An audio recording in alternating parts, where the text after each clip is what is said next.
Hello everyone and welcome to today's video. Today's video is going to be about, can I see my Snapchat account creation date? The short answer is yes, you can see a Snapchat account creation date. The easiest way to find the exact date is by requesting your account data through the app or website. But that's what you'll have to do is simply open up Snapchat on your device. Once you've opened up Snapchat, what you can do is simply tap on your profile icon at the top left of your screen.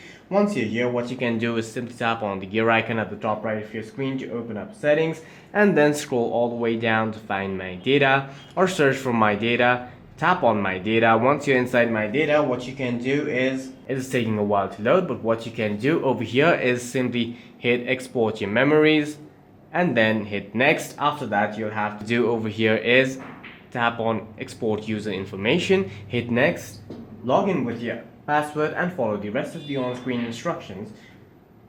And at last, you'll have to hit submit request and wait for Snapchat's email. For any further questions, please feel free to leave a comment down below.